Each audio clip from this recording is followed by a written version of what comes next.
Bereshit bara Elohim.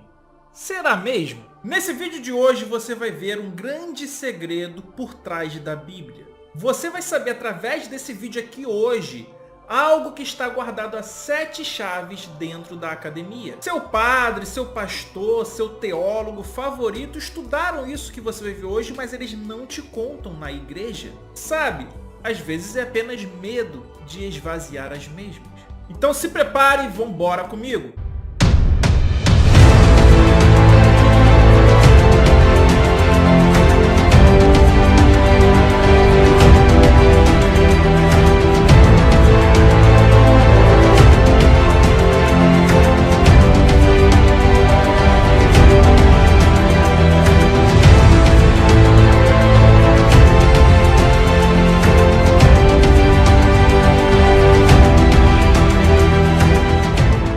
Então fala aí galera, meu nome é Antônio, eu sou especialista em teologia reversa, o que por sua vez culmina em contra-apologética. Em outras palavras, eu te conto, eu te mostro tudo aquilo que o seu líder religioso favorito não vai te contar, mas que está contido aqui. Vamos lá, qual o problema que eu quero ilustrar para vocês aqui hoje? Essa aqui é a Bíblia Sagrada, né? É a versão de Jerusalém, uma das melhores traduções que existe. Mas apesar dela ser uma ótima tradução, ter várias notas de rodapé, tudo isso, existe um problema muito grave com essa e outras Bíblias, incluindo a Bíblia que você tem em casa. Sim, essa Bíblia que você tem em casa, ou a Bíblia que você acha online, em sites bíblicos, a qual provavelmente você não ficou sabendo através de um padre ou de um pastor. É óbvio que se você tiver frequentado a academia, se você tiver estudado, você sabe do que eu estou falando. Mas como o público geral aqui do canal não frequentou a academia, não ficaram sabendo disso. E é o que eu vou te mostrar agora. Detalhe, antes de eu te mostrar o que tem aqui, que é o seguinte. Eu, de forma alguma, eu quero que você perca sua fé, quero que você acredite em mim.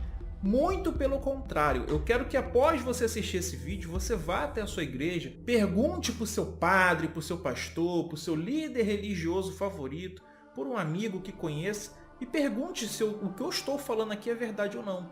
Busque os dois lados, tá? Eu quero de uma forma respeitosa apenas te mostrar algo a qual as pessoas não mostram, tá? Somente isso. Não me tenha como inimigo, não tenha rancor de mim, nada disso. Vamos abrir nossas mentes, vamos nos expandir, seja para a crença ou para a descrença, mas vamos adquirir conhecimento. Então agora, dado esse disclaimer, eu quero te mostrar o seguinte. Isso aqui é um papiro bíblico. Esse pergaminho fragmentado, do jeito que vocês estão vendo, em papirologia ele é classificado como papiro P1. Ele é datado por volta ali de meados do terceiro século, tá? Ele vai trazer aqui alguns versículos de Mateus, tá? Do primeiro capítulo de Mateus. Esse papiro aqui foi feito no Egito. Guarde essa informação, por gentileza. Esse aqui, tá? Ele tá grande aqui, gente, mas eles são pequenos, tá? Não são muito grandes. Por gentileza, se atentem a esse detalhe.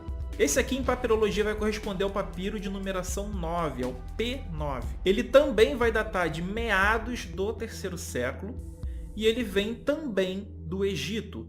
Esse ele vai conter alguns versículos de João, de 1 João. Esse outro é o papiro de numeração 28 em papirologia. Ele corresponde também a João, tá? E ele vai datar de meados do terceiro século. Também vem do Egito. Esse outro também traz, alguns versículos de João, só que ele é muito pequeno, tá? Aqui na foto parece que ele é gigante, mas não, ele é pequenininho, traz pouca coisa. Esse aqui é o P52 em papirologia, tá? Ele vai trazer o Evangelho de João, capítulo 18, alguns versículos do capítulo 18, ele é pequenininho, tá? A imagem aqui parece que ele é grandão, mas tamanho aqui no caso não é documento. Então preste atenção, ele é do meado do segundo século e até o momento é o papiro mais antigo que se tem notícia. Por presteza, gentileza, por todo carinho, preste atenção no detalhe, ele também vem do Egito. Esse aqui já é o P64 em papirologia. Ele vai trazer alguns versículos de Mateus, tá? e ele é datado ali do final do 2º século para início do 3º século. Detalhe, ele foi comprado também no Egito. Então o que vocês podem observar é o seguinte: todos os papiros, né, sem exceção, eles são bastante fragmentados, né? Eles são apenas pedaços. Você nunca vai ter um papiro completo. Isso é um fato. Não existe nenhum papiro, nenhum desses aqui, senhoras e senhores, nenhum deles está completo. Outro fato muito importante que vocês puderam notar é que a maioria dos papiros vem do Egito. Mas aí tudo bem, vamos parar para pensar, porque você deve estar se perguntando, mas qual o problema disso, não é mesmo? Na verdade, não é qual o problema, e sim quais os problemas. Agora eu preciso que você esteja de mente aberta para entender as problemáticas de tudo isso que eu estou mostrando aqui para vocês. Como que nós temos apenas um fragmento do Evangelho de João e aqui nós temos o texto inteiro? Como isso é possível? A Bíblia, ela só vai surgir completa pela primeira vez no 4º século, com os códices, que são os manuscritos em forma de livro. Esse que eu vou mostrar para vocês é o Códice Sinaítico. Ele é mais ou menos assim, tá? Ele data do 4º século e ele traz o Evangelho já completo. Quando eu digo completo, eu não estou dizendo da maneira como você tem a sua Bíblia hoje, tá? Ela traz bastante contradição com outros códices, com papiros, com bíblias de hoje em dia.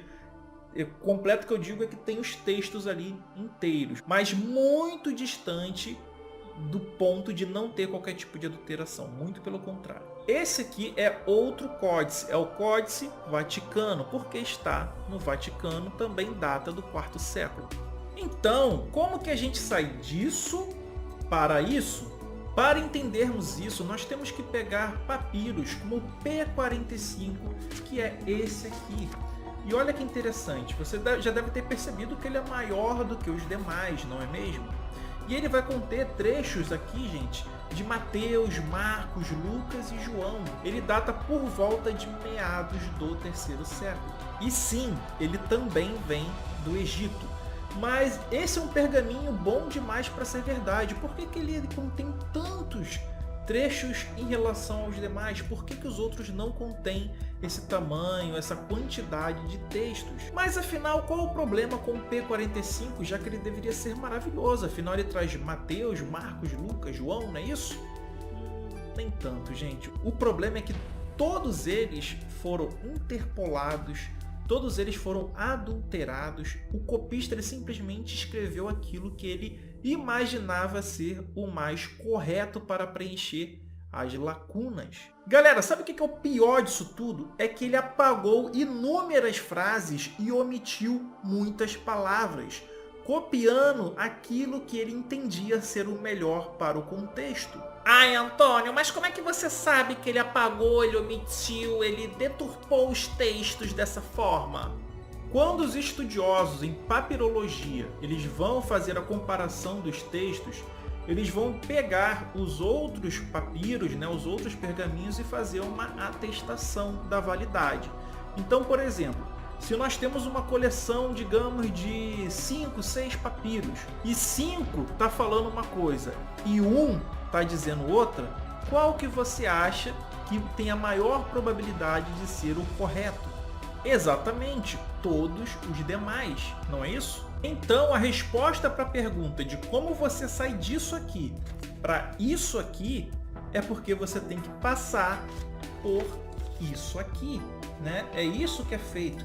É assim que a sua Bíblia sai desse estado fragmentado, a qual você não consegue nem ter um texto completo, nenhum dos pergaminhos, nem esse, tá? Nem esse aqui é completo, só traz vários trechos, mas nem ele é completo. Só assim você vai chegar nisso. Com muita interpolação, muita adição, muita invencionice, muita fabricação de textos. Mas isso é muito grave? Sim, meus amigos, isso é muito grave, porque de um século para o outro é acrescentado, por exemplo, diálogos inteiros de Jesus com os apóstolos após a sua ressurreição, por exemplo. É acrescentado de um século para o outro a passagem de quem nunca pecou, que atire a primeira pedra. Então, quando o seu líder religioso chega para você e fala, olha, Mateus, o Evangelho de Mateus foi escrito por Mateus, o Evangelho de Lucas foi escrito por Lucas, ele está simplesmente mentindo. Se ele não está mentindo, ele não sabe, então me desculpe, com quem que você está tendo lições bíblicas? Atente-se ao seguinte detalhe, nós temos aqui na Bíblia, por exemplo, aqui ó, Romanos, né? Nós vamos ter um pouco mais à frente, ó, Coríntios, mais um pouquinho aqui, ó, vamos mudar aqui, ó, Timóteo, né? Enfim, vamos ter Gálatas, Efésios, Eclesiastes e por aí em diante, vamos ter um monte de textos, de epístolas bíblicas, de cartas bíblicas, tudo isso aí. Depois de pensar sobre isso, eu quero que você reflita comigo um pouco. Se os apóstolos realmente existiram e eles perambularam por essas cidades aí do Mediterrâneo, né, tudo isso, fica uma questão muito importante, muito intrigante que eu quero que vocês reflitam comigo. Onde estão os manuscritos, né? Onde estão os pergaminhos, os papiros dessas cidades, dessas regiões, né? Por que todos eles são do Egito? Ou se não todos, a maioria, né? A maioria esmagadora é do Egito. Cadê esses pergaminhos dessas outras cidades? Paulo mandou um monte de carta, né? Um monte de epístola aí a rodo para um monte de lugar diferente. Mas por que a maioria dos papiros surge do Egito? Cadê as escrituras dessas outras regiões? Será que nas outras cidades ninguém conseguiria registrar? Coisa que a história mostra que não, tinham grandes centros culturais e acadêmicos nessas regiões naquele período. Por que só surgem a partir do segundo século as escrituras bíblicas e no Egito? Pelo que a gente sabe, Paulo, por exemplo, não peregrinou no Egito, né? E por que a gente tem esses papiros surgindo por lá? Vamos lá, minha gente, vamos refletir o seguinte. Esses papiros aqui, tá? Todos eles são cópias, tá? O que não se sabe ainda é se eles são cópias de outras cópias, né? Ou se eles são cópias diretas de tradição oral. Às vezes, a Bíblia foi construída simplesmente de forma deliberada, com um copista, com uma comunidade ou um escriba qualquer, de forma deliberada, introduzindo aquilo que ele achava ser o melhor para o texto. E aí dessa maneira nós começamos a entender melhor como que nós saímos disso aqui e viemos parar nisso aqui, né? No quarto século. Você concorda comigo que segundo século, meados do segundo século, meados do terceiro século, por aí em diante, até quarto século, você tem que concordar comigo que nenhum apóstolo, nenhum seguidor de Jesus que conviveu com Jesus, né, estaria vivo naquele período. Lembre-se que aqui eu estou sendo generoso, eu estou concedendo para fins argumentativos que houveram sim apóstolos, que houve Jesus, tudo isso, tá? Que eles existiram. Para fins de argumentação, então, nós temos que todos eles estariam mortos dentro da data dos pergaminhos mais antigos que nós temos. E é por isso que você vai ver algo muito curioso acontecendo na Bíblia. Quando você pega o relato de Mateus e depois você lê de forma horizontal, eu já fiz vídeo explicando como que se lê de forma horizontal o Evangelho de Lucas, você vai perceber o seguinte: eles estão tentando narrar pontos similares, mas os dois evangelhos são completamente diferentes um do outro. Se liga só numa coisa, eu vou citar para vocês o Bart Ehrman, não vou nem citar aqui o Richard Kelly, tá? Que aí já é apelação, que ele vai dizer o seguinte, ó: os textos de Mateus e Lucas, os evangelhos, quando você lê de forma horizontal, eles são completamente diferentes, inclusive Mateus e Lucas. É óbvio que quando chega no Natal, quando chega, por exemplo, na Páscoa, o pessoal que faz os filmes, que faz a peça de teatro, que contam as histórias na TV, nas outras mídias, eles vão pegar todos os evangelhos, vão fazer uma mistureba de todos eles e te contar toda uma história em cima dessa mistura dos evangelhos, quando na verdade todos os evangelhos contam, narram histórias diferentes, que têm pontos em comum. Gente, isso que eu não vou nem citar os apócrifos, porque aí já é apelação demais. Nos apócrifos, Jesus até mata pessoas. Tudo isso que eu falei para vocês leva a crer os estudiosos dos papiros bíblicos que chegou um dado momento em que havia uma tradição oral e que através dessa tradição oral foram feitos os papiros que mais tarde vieram dar origem aos códices, que mais tarde vieram dar origem a isso aqui, né? A Bíblia que você tem na sua casa. Então, toda essa adulteração, toda essa adição, toda essa história, toda essa lenda foi fabricada ao longo dos séculos. A Bíblia é um produto humano, nada divino, nada sobrenatural. E quando você conversa isso com seu pastor, com seu padre, com seu líder religioso favorito, ele te fala que esses textos foram escritos por Mateus, Marcos, Lucas, João, né? Tudo isso, os autores que estão descritos na Bíblia, que eles são datados ali do ano 50, do ano 70, tudo isso. Eles vão te falar isso. Só que isso é mentira. Isso é mentira. Mentira deslavada, mentira na cara dura. Ou a pessoa é uma completa ignorante no assunto. A datação mais antiga que você tem de qualquer evangelho é esse camarada aqui, ó. Esse aqui, papiro P52, meados do 2º século. E haja adulteração, interpolação, acréscimo, omissão, frase inteira retirada, frase inteira acrescentada, às vezes páginas e páginas e páginas inteiras acrescentadas para você chegar nesses camaradas aqui, em que um não concorda com o outro, que não concorda com os papiros, que não concorda com nada. Então acaba que para você acreditar que tudo isso daqui é real, você tem que ter muita fé mesmo. Haja fé, meu irmão e minha irmã. Põe fé nesse seu coração, nessa sua cabecinha para acreditar nisso aqui. Porque, cara, não faz sentido. Se esse mito não foi inventado, se essa história não foi forjada por homens, cadê os outros manuscritos? Cadê os manuscritos originais desses autores, desses personagens, nas cidades, nos locais em que eles estavam, nos locais que eles peregrinaram? Onde estão essas fontes? Será que só surgiu fonte no Egito? E por que no Egito? Alguém consegue me responder isso? Por que toda essa lenda foi fabricada ali no Egito? Por que só papiros surgiram no Egito? Me expliquem isso aí, por favor. Por qual motivo eu tenho 3 volumes aqui, ó? Cada volume daria tranquilamente uma Bíblia de textos que foram retirados do cânon, de textos que não estão nesse livro aqui. Por que isso acontece? Aqui, meu irmão e minha irmã, cada escriba estava contando uma história, fazendo a sua fanfic, tá? Porque a Bíblia é isso, gente. A Bíblia é uma fanfic desse personagem, desse panteão. Tudo isso é imaginação, é história, assim como existe a fanfic dos hindus, a fanfic dos nórdicos, a fanfic dos gregos, existe a fanfic do povo israelita. Por que você considera essas histórias que estão aqui nesses livros apócrifos como uma fabricação humana, sendo que essas aqui também são histórias fabricadas? Existem livros que estão no apócrifo que não estão aqui, e sendo que os daqui são mais novos do que alguns textos daqui.